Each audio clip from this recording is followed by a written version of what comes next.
Habits. I am your guide, Rachel L. Gary. And today on Habits, we have an author of 12 books. Not only is he an author, but he's a best-selling author of speed reading. Learn to read a 200 plus page book in 1 hour. He's a world traveler of 100 plus countries who is a guru of learning techniques, memory, and concentration. And without further ado, I have the honor today to introduce Kam Knight. Welcome to Thank you Habits, very, Kam. thank you very much, Rachel. That was an awesome introduction. I'm happy to be here. Thank you. Did I miss anything, Kam? No, not so much. I was doing a lot of mental performance, such as speed reading, memory, and concentration, though I have shifted over to talking a little bit more about internal resistance, which answers a question I had my whole life, which is, why is it if I want to do something, I know what to do, I know how to do it, and I have the motivation and desire to do it, but for one reason or another, I can't or don't do it. And that question plagued me for years and decades. And I feel like it stops a lot of people, not just me. So I've kind of shifted my focus to talking more about that. But it's all related. It's all dealing with the mind and the brain and how it works and how to optimize its performance. Awesome. So we're going to dive. So here on Habits, we dive right in. And for people who are new to the channel, Habit stands for having a burning intention to succeed. The main word in there is intention. So when you intend to do something, what do? You move forward towards its success. So we're going to dive right in with question number 1 for Mr. Kam. So your work dives deeply into the mechanics of the mind and how we can harness it for greater productivity and success. In your experience, what are some of the most effective strategies for overcoming mental complacency? All right, the number one thing that's really important for people to understand is that anytime we want to do something, or what's even better for me to start is action or desire does not lead to action. So this is really important. I'm going to say this again. Desire does not lead to action. Just because we want to do something, have the desire, the motivation, doesn't mean we'll be able to do it. And that's because what I realize is that we have a part of our brain that's designed to hold us back. That's right. There's a part of our mind built to keep us from growing and making progress. And I call this part resistance. And it's a brick wall that we hit anytime that we want to do something, but we can't. So it's really important to understand that when we want to do something, or when we just set a goal or set an intention, that not every part of us is in line with that intention. In fact, there's a huge part of us that is against that intention and wants to do anything. It wants to do whatever it can to make us fail. And if we can understand that, we can go in more prepared. We can go in knowing that, hey, it's not going to be as easy as I think it is. It's not going to be as straightforward as my mind is making it seem. There are going to be challenges, and many of those challenges are just going to come from myself. And if we can be more prepared for that, we can be a lot more realistic with the choices that we make to be able to get that done. Awesome. So one of my core tenets of my approach is recognizing and dismantling limiting beliefs, self-talk, and building up self-esteem and being more self-aware. Yeah. Can you share an instance where a mind shift drastically alters someone's trajectory and how we might apply that lesson to our lives? So, because as I said, that is basically my approach to everything, that we have to first deal with our minds. The mindset is everything before you, just as you just stated about your desire. I desire to be a millionaire, but what type of actions am I going to take? What mentally did held me back in the past? Or what from my past am I holding on to and not allowing myself to be successful? So my personal approach to that is to deal with self before we even start talking about time management, prioritization, and actually structuring goals. So what are your thoughts? All right. So you hit on some really good points, because we can have all the time management and organization and structured approach in the world, but if we can't use or apply it, then it doesn't really do us any good. So we really have to step back and look at what you said, the mind aspect of it. And you had mentioned limiting beliefs. And what's interesting is that this word gets thrown out a lot. And the people using the word, they have a strong understanding and experience of what the word means, but I don't think everybody really does. So I'm going to share a quick story. Several Please. years ago, I met a woman at a beach in Chicago who was a model. And she was telling me how she wanted to move up to starting her own agency in Miami. I'm like, why in Miami and not New York or LA? Because those cities are the hotspots for the industry. And she said, because those cities would be too hard to get in. So in her mind, the belief was starting an agency in New York or LA would be too difficult. And whether or not that belief was real or true, it influenced her decision to not go with those cities and go towards Miami. And when I pointed that out, she was like, oh, wow, that's, she didn't realize she had this belief that was running this decision. And that was the reason she chose Miami. She never even really tested to see if it would be difficult to start an agency in, the bigger cities that I had mentioned. And it's really important to understand that this is how beliefs work. It's a thinking that we have of what's possible or the options that are available. And if Absolutely. we don't think something is possible, or if we think our options are limited, we act and behave according to that, or we decide those things when we could have much better and easier options if we just took the time to learn about it.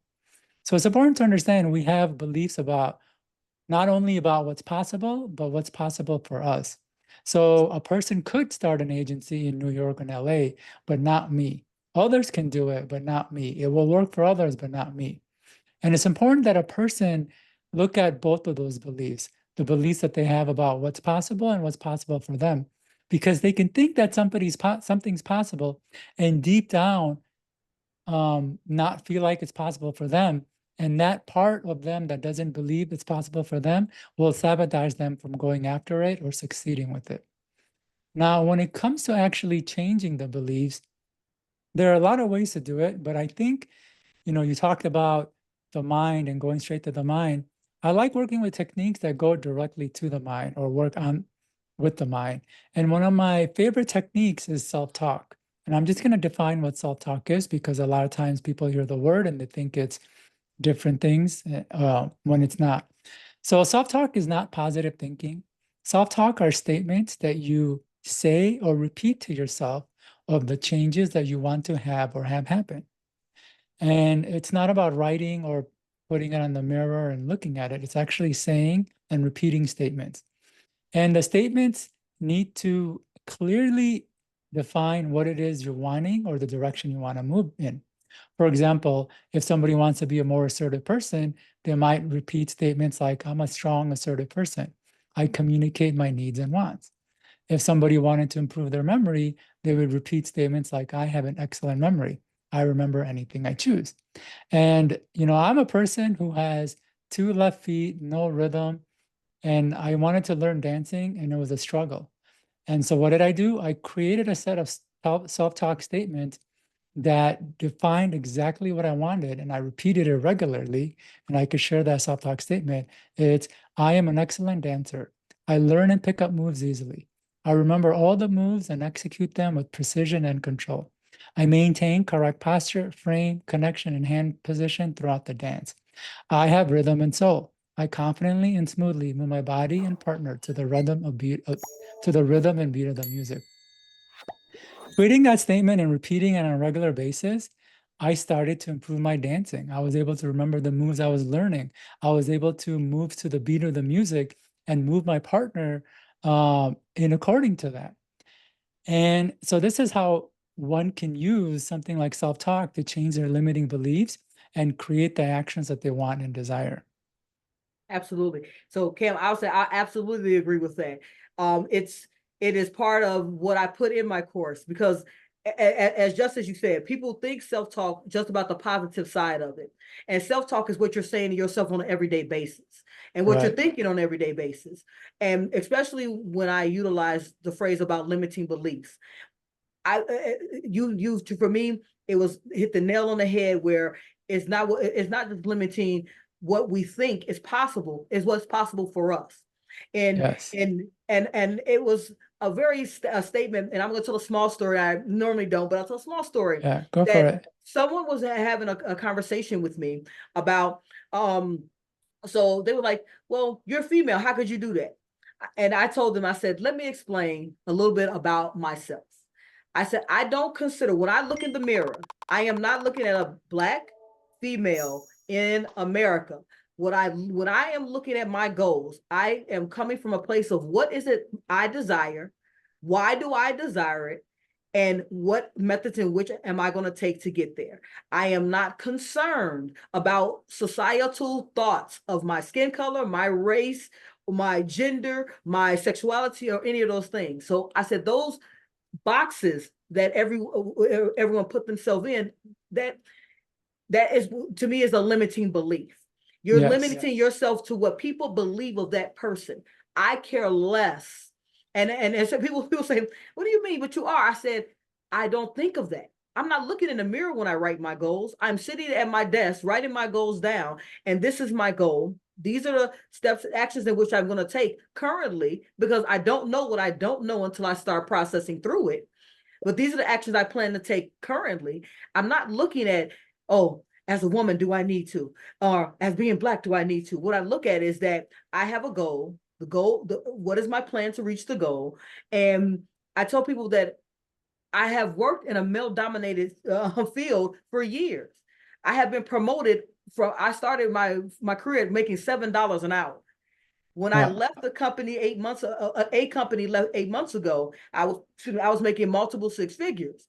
I said, I was not looking around the warehouse or the operational environment. I'm the only female. I'm the only Black person. All I went to work to do is to help another individual at that job be successful, along with myself staying focused on myself in a way of, my circle of influence starts with me. So it starts Yeah. with myself, and working on making sure that I am aligned with the goal in which I am trying to reach. Getting the Yeah. help that I needed, get the classes I needed, invest in myself physically, mentally, and financially to grow. So that's when I say about limiting beliefs, I tell people Yeah. I'm not even looking in the mirror when I'm thinking about it. And Yeah. I have, and I said this, I tell everyone my age, so it doesn't matter. At 48, I can tell you, I cannot tell you one time, not once, that comes across my mind. People will say something like one of the gentlemen at the conference, the last conference I was at for a company, said, "You're the only Black person in the room." He had just walked in the room, so he was Black as well. He came up to me and shook my hand. He's like, "You made it. We made it." and, and I gotta tell you, Cam, this is a true story. I was trying to figure out what he meant, and Oh, wow. because as I said, it's not that I detach myself from that. I don't consider myself that. That's not who I am. Who I am is a highly intelligent person who, not accidentally, on purpose, measures myself, measures my goals, and successfully reaches my goals 98% of the time. The two times that I have failed in my adult life have been because I was worried about something outside of myself, as opposed to me stepping into what I knew how to do and learn along the way. So when I allowed fake evidence appearing real is what I consider fear. So so when I allowed that to stop me, those are the 2% I failed. As I said, my success rate. So that's why my confidence with my ability to reach a goal is high, because it's not that I have not had failures. I know when to pivot. Yeah. And it sounds like the limiting beliefs were the key thing. You didn't have those limiting beliefs Right. stopping you. And there were certain things you said that was kind of very interesting and fascinating. You said, like, when you walk into a room or a situation, you don't see yourself as a Black or a woman. You see, like, what can I do in this situation? Absolutely. And then you said you just figure out what it is that you need to do and do it. And what's interesting about limiting beliefs is they will take something like, oh, I am this, or I am that, or I don't have this. And that will be the thing that keeps them from doing the thing that they need to do. like you were saying, I needed to figure out what I needed to learn and where I needed, whatever. And so the person can know what they need to do and what need to learn and how to move forward. But then that limiting belief says, but I am this and I am that. And because of this, I can't do that. And that's what stops them. And that's why the limiting beliefs is really important. And so we Absolutely. not only have like limiting beliefs of like the core beliefs, like I'm not good enough or I'm not smart or I can't do this, but it just comes down to just the little thoughts and thinking that we have that where it limits our options or what we think is possible. That can also be very big in holding us back. So it's really important to kind of like reanalyze the thoughts that you have and are they serving you or are they not? Absolutely.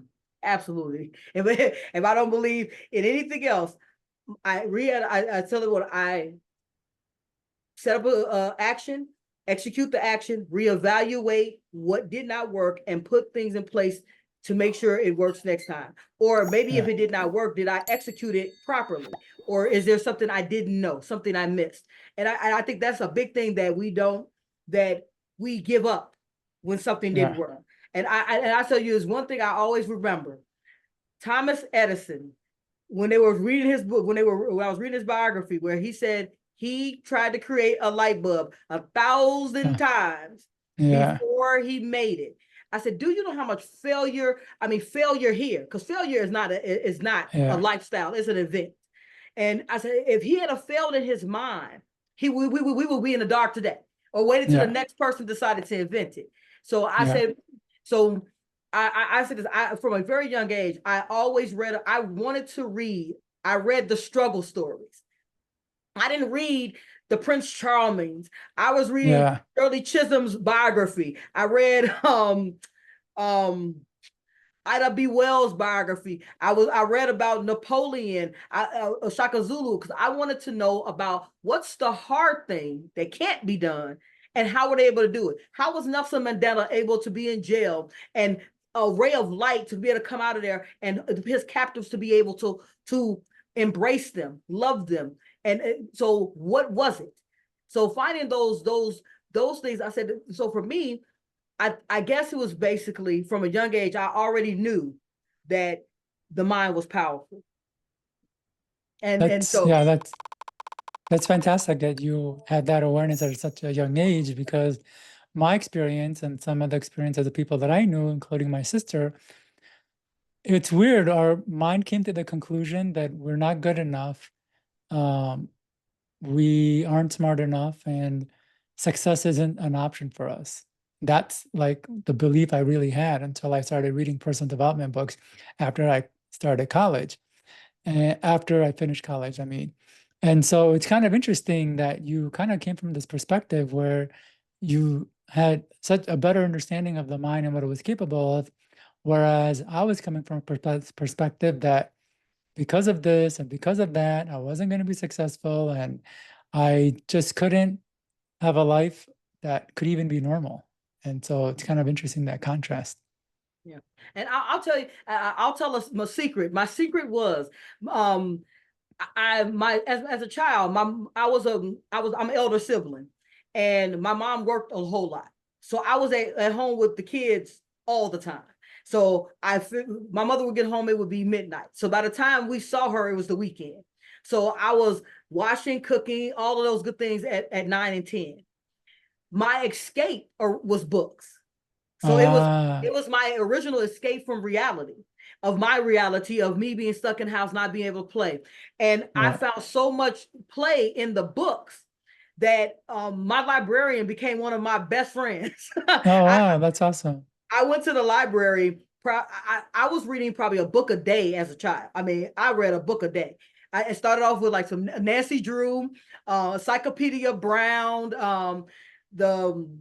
the Swiss, what was it? The twins. I never remember their names because it was like really young. So there's the twin sisters. Jessica, I can't remember the name of the book though. It was a whole series. I read those books when I was a kid, and as I went to my first, second grade. By third grade, I was reading science books. social studies book, and I was big on history. I said, and I had read an encyclopedia. Hey guys, this is well before there was no Google, no internet. When you wanted to know something, Yeah, you went to the library, you grabbed the right. encyclopedia. That's how you learned. That's how So it was. yeah, so I grabbed Honestly, the you're on your way to be a billionaire because I don't know if people know the secret to to the billionaires. And actually, it's not a secret because most billionaires openly talk about it, is that they're avid and ferocious readers. yeah, Like when you look at Elon Musk and Bill Gates and some of the other famous billionaires, they were avid readers and they, I think, learned so much at a young age, which is why they were able to get to the success they had, is because they didn't need to learn it as an adult. They had the foundation at such a young age that from there they were just like building on top of that. absolutely.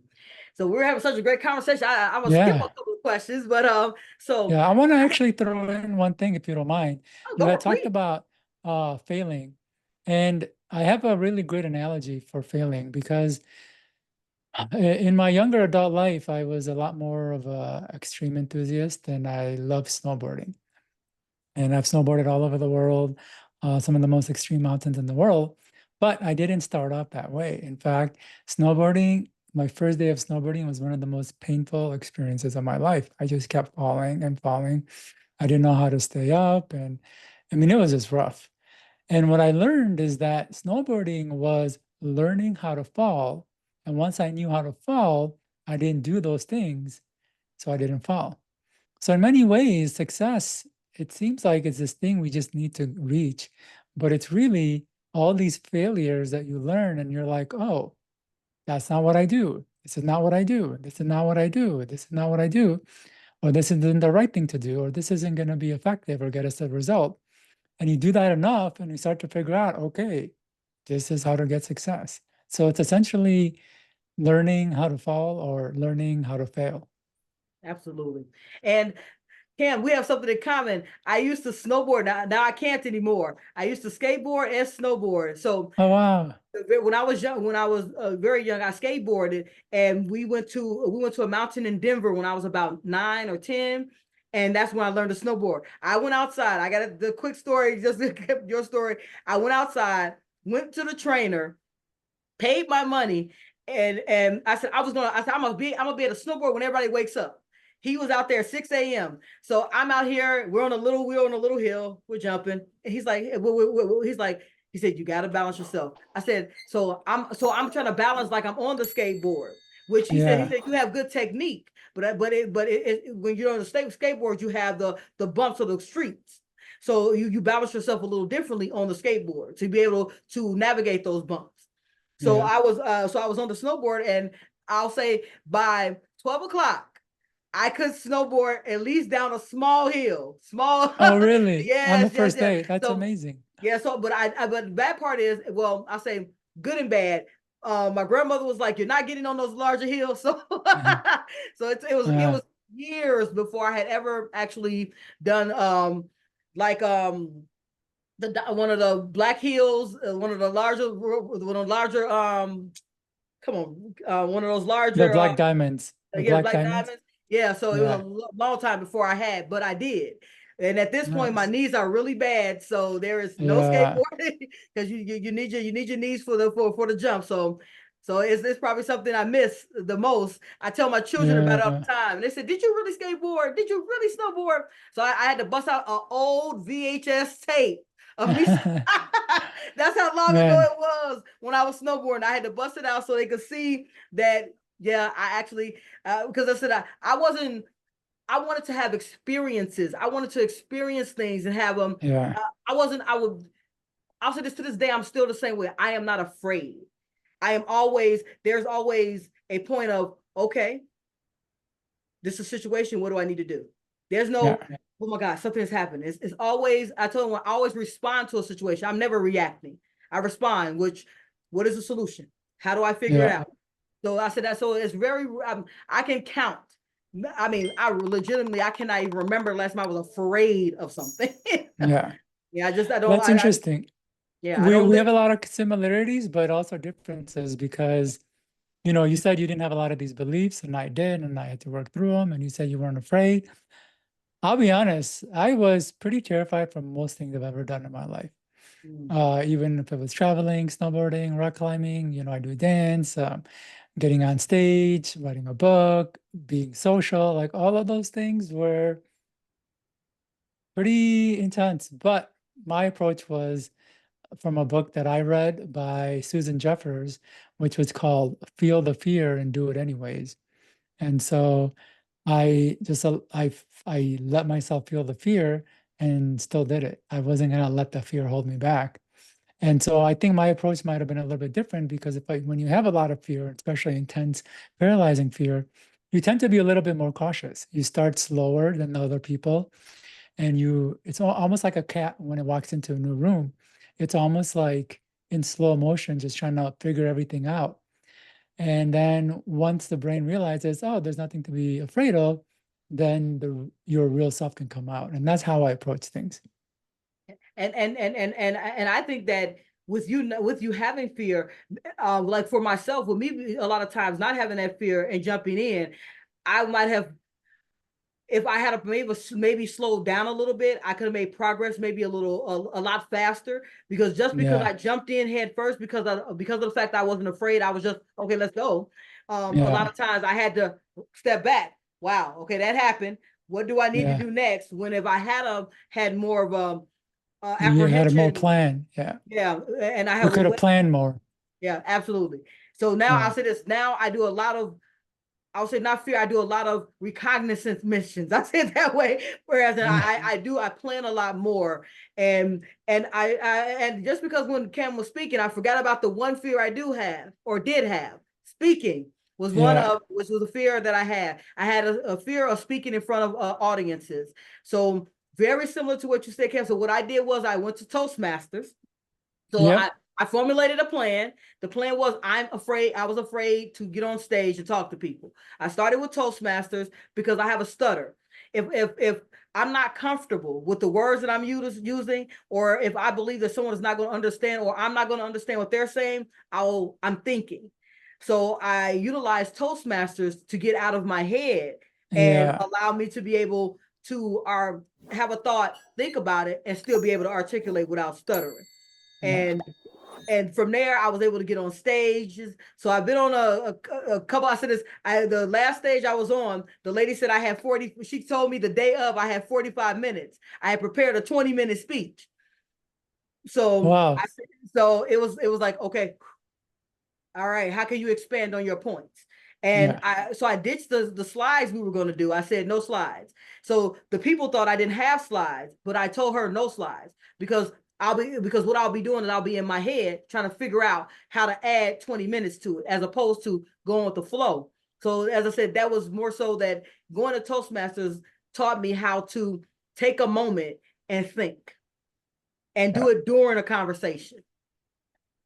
I have nothing but good things to say about Toastmasters. I had heard about Toastmasters when I was younger, as a young adult after graduating college. I wish I'd heard about it when I was in college or soon after, but I didn't hear about it until later when I actually wanted to market myself as an author.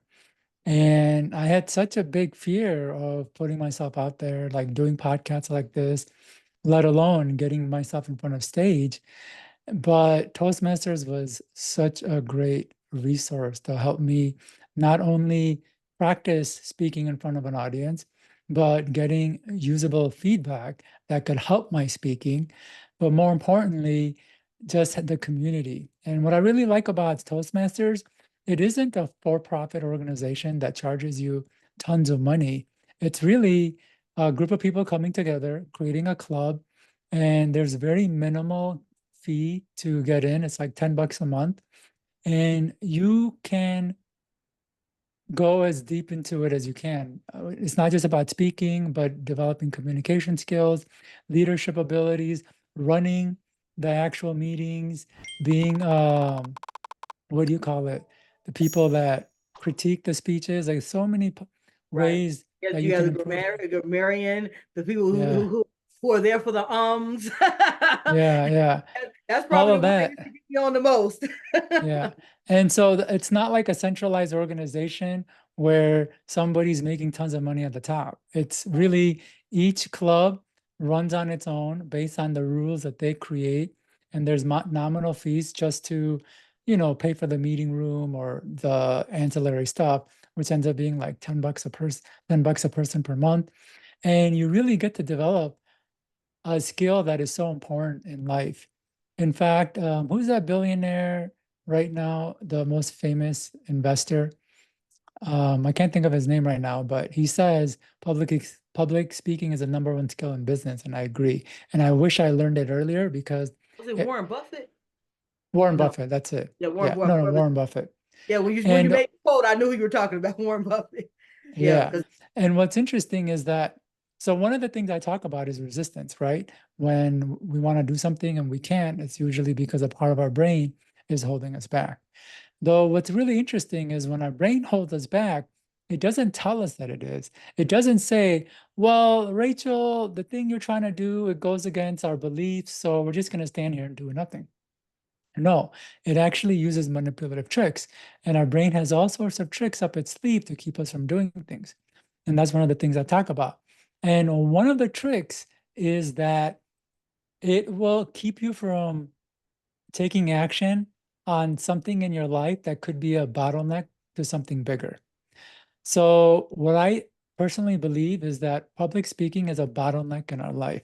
If we don't, if we aren't comfortable getting out in front of people or on stage, it limits us in so many ways. Like all these opportunities are, people want you to speak somewhere here, talk about this, but if you're too afraid to, you've essentially shut the door to those opportunities.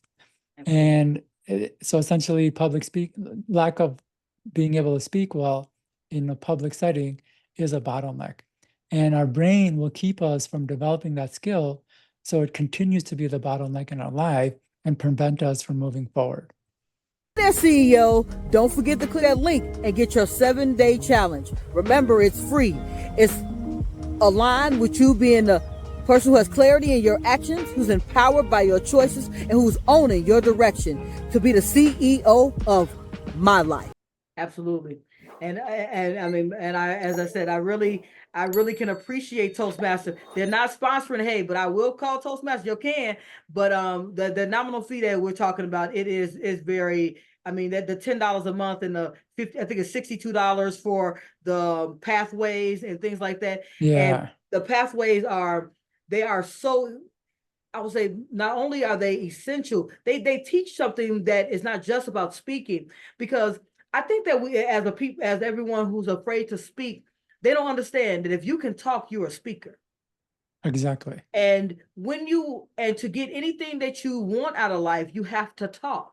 You have Yes. to communicate. So it's not really just about having the ability to have a vocabulary and have a verbal conversation. It's really about articulating what you are looking to do, communicating with another individual. Yes. And that's the same with people who can't speak and who sign. Communication is a form of finding a way to communicate your ideas, your thoughts, what you need, what you desire to another individual. And that's what I believe Toastmaster gives you in spades. And Yeah.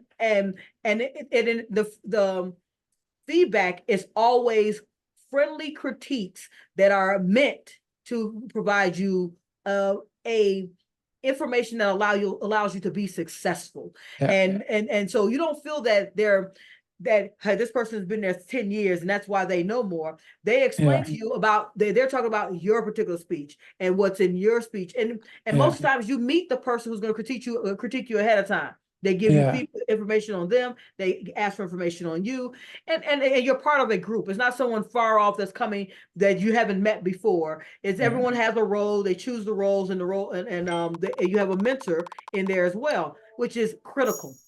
Yeah. Having someone to guide you along the way towards a successful outcome is critical. And I don't say it because I'm a coach, and Cam's a coach as well. And Yeah. but I would say that in my life, the second I made the decision to invest in myself, a coach, finding the right coach. I want to make sure I say that. Finding the right coach, ask the right questions, guys. Ask the questions of what they're going to provide. There are so many coaches out there, and I don't want to talk. I don't want to go on a rant on the coaches, but I want Yeah, to say that you want to ask questions about what are they giving? Are they giving you just information with tools that you're going to use? Are they giving you mentorship on the information that they're providing? You want to know what you're getting, because a lot of exactly. times you're paying for information as opposed to someone who's going to mentor you, and they're not intentionally doing that. They're only offering information, and you have to make sure that you ask those questions. So anyone who's listening, please take that opportunity to ask questions. I'm going to create a check sheet to just hand out to people. So the questions to ask a coach, so you can get the right coach. As I said, I coach on leadership, and I coach on leadership and development, stemming from providing information to get distractions out of your way so you can move forward to mapping out and reaching your goal. Cam, please explain what you coach on so we can have, and it's some of the similar things, but go ahead, Mr. Cam. Yeah, it's pretty similar. I focus on internal resistance. So as I mentioned, I realize that there's a part of our brain that's holding us back and it's actively working to hold us back.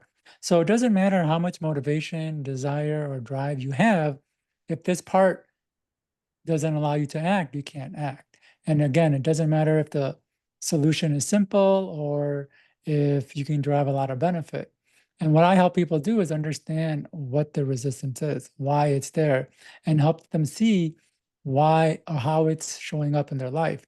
Remember, I said when the brain stops us from doing something, it doesn't tell us that it is. And so it uses manipulative tricks. And I help them see the manipulative tricks their own brain's using to make them think that they're making progress when they're really not.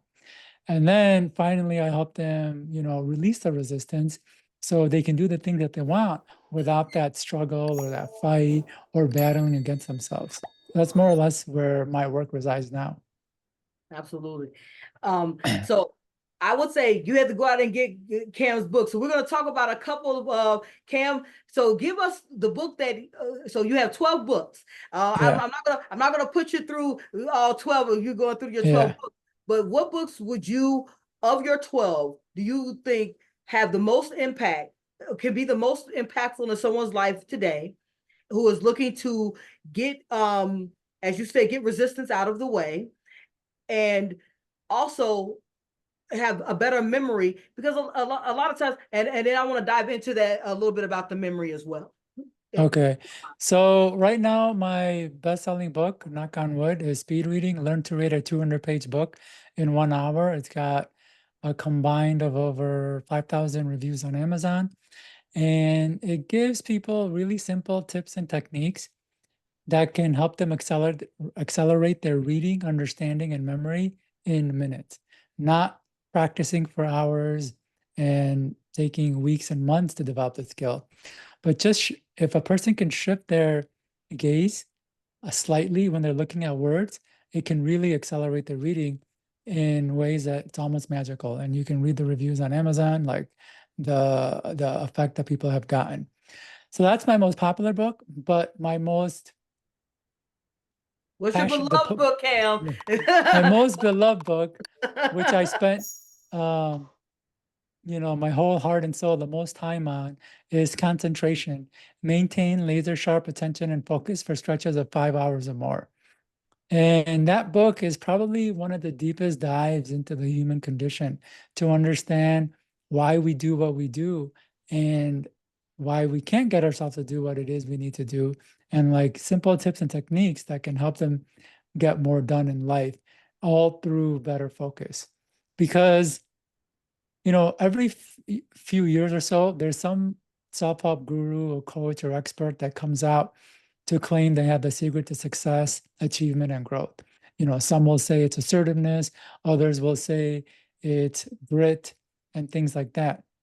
But I honestly believe that the most important skill a person can develop is concentration. Because without concentration, you can't do anything else. You can't read a book, you can't learn a skill, you can't stick with something long enough to see it to the end. In fact, concentration is key for all these other skills that people are saying you need, like assertiveness and grit. Like you need focus to be able to develop that. So if there's one skill a person develops, I believe it's concentration. And I personally think my book Concentration is one of the deepest looks into what helps us create focus, what takes it away, and what we can do about it to maintain longer stretches of concentration.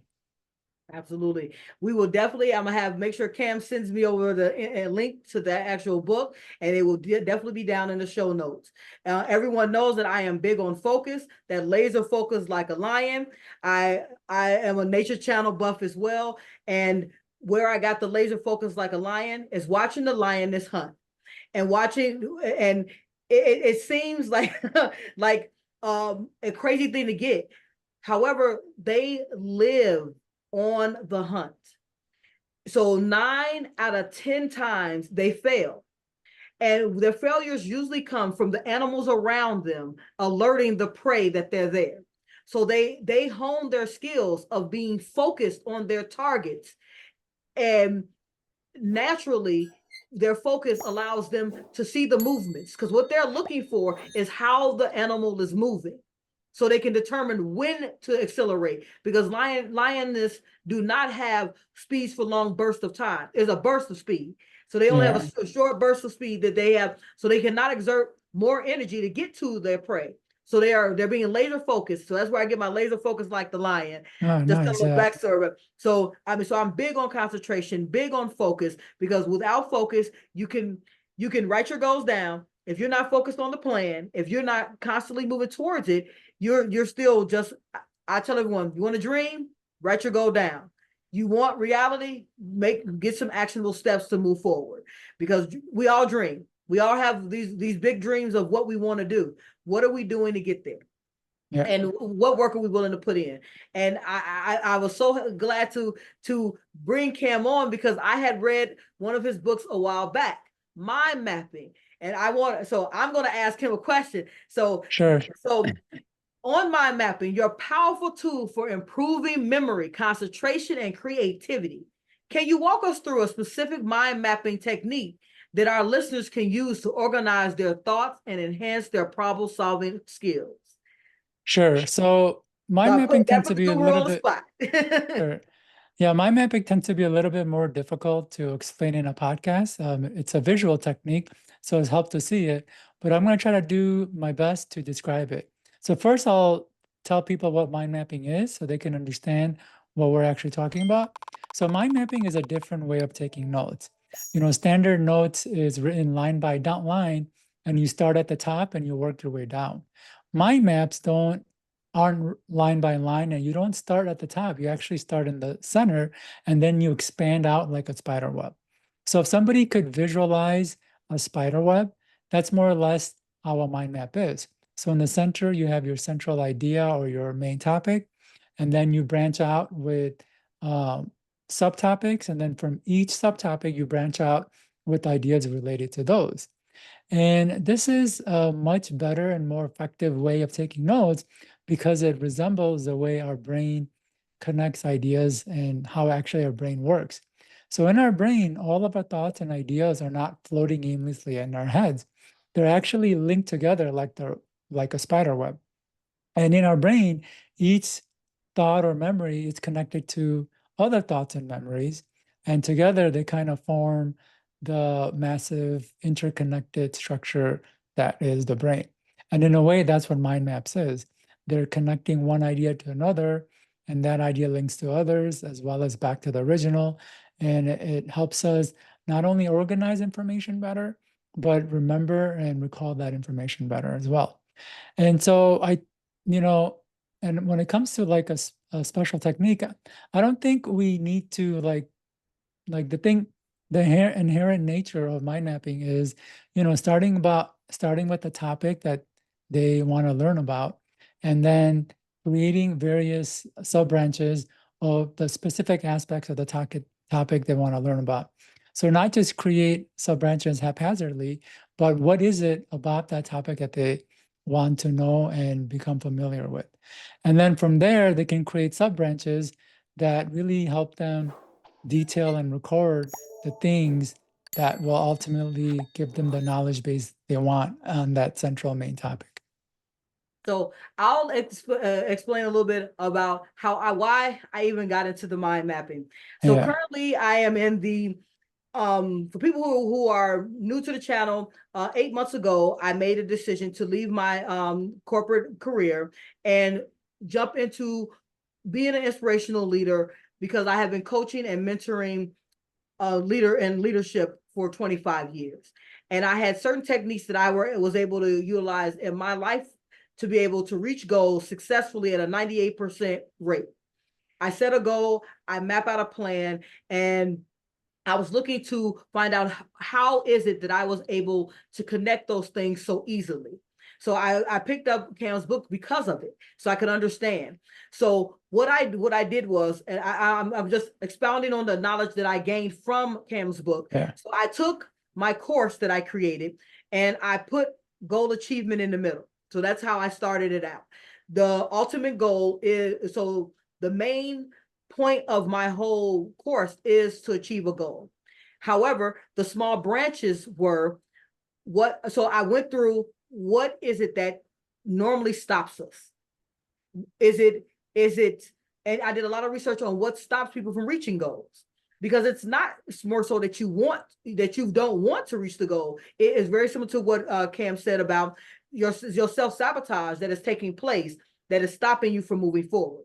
So I created information on self-development, and for self-development, what I meant by that was dealing with self-esteem, having a deep dive into what self-esteem really means. Having self-care, not in the sense of hair getting done, getting cleaned up, more so with dealing with your boundaries, and those boundaries, establishing those boundaries so you're able to move forward towards your goal. Being more self-aware, so understanding what triggers you to stop. So that was a branch that I used of developing the person in which you are to grow you before we get to actually trying to reach a goal, because reaching the goal is more difficult because of these things here. And Yeah. then I have the portion of time management, because once you get past all of the things that are more self-induced, then you get to the point of things of what are the techniques that you need to actually start planning your time better, prioritizing your days, and having an understanding about buckets. What is of high priority, mid priority, low priority? Where do you put those things within your day? And to make yourself more successful, what part of your day is your creative time? So understanding when are you most creative? When are you more want to relax? Like me, I'm a morning person. Everyone isn't a morning person. Me, I'm up at 4 a.m. I was 3:30 a.m. I leave my house before 5 a.m. most days. So Yeah. if you call me at 7, 8 o'clock at night, I'm on downtime. That's time I'm relaxing, reflecting on my day, and checking and writing down my goals for the next day. Well, my to-dos for the next day. So other people at noon, that's when they're ready. So having the ability of knowing what's your productive part of your day and utilizing that correctly.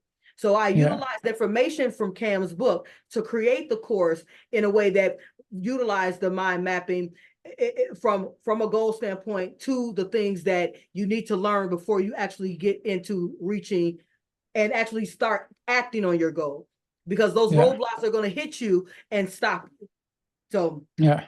Yeah. I mean, that's a great way. So a person, if they have a goal, they can put goal in the center or name the goal that they have. Maybe it's to become a public speaker. And then they can create one branch that leads to what they need to do. And then from that branch, list all the different items. And another branch can be what will stop me. And then, create sub branches of all the things I can and action items I'll have to get over. And then as well as create other branches for different aspects of the goal and what it is that they want to achieve. This is my last question, and I ask everyone this question. Since we are here in habits and we are goal-driven in habits, can you tell us one goal that you have for the upcoming year, and how do you set your goals? Ooh, that is very interesting. Okay, so one of the goals I have for this year is I have a few goals, and um, All right. So I guess my main goal right now is to buy a house. Because I was a traveler, I never really had this need to buy a house. And now I feel like I should own a home. It should be a good investment property, and all of that. And so the way I do goals is a little bit different than other people. What I will do is I will create a vision of what I want. And I'll create a vision of how it'll look or how I want it to unfold. And then I'll put it in the back burner. I won't focus on it too much. I'll just focus on all the things I need to do to finish it. And this is kind of how I would approach my books. Anytime I wanted to write a new book, I'd have a topic in mind and a vision for how I wanted to unfold. But once I did that, I didn't get too hung up on the book or having it be done right away. I just made sure I showed up every day to write and write as much as possible. And if I did that, then I would get to the end goal. So really, that's how I'm doing it with my house. It's like I want a house. There's particular things I want about this house, and then I'm just taking it one day at a time to to hopefully get to that this year. Okay. So that's an excellent goal. And I say, Cam, at a later time, when you have more time, I am a real estate investor in the Chicagoland area. That is what Oh, nice. that was one of my major goals for the year 2023, to buy 3 investment properties. And I currently own 3 buildings, 2 that are under Yeah. construction right now. And that's what I did. So at a later time, we can definitely talk about it. So Okay. lastly, Cam, how can our people here in Habits get in touch with you? Give them a little information. It will be in the show notes as well, but I want you guys, the people who don't read the show notes, to verbally hear what he's got. All right. It's very easy. Is My website is kamknight.com, KAMKNIGHT.com. And people can find all my books that I have there, as well as my course.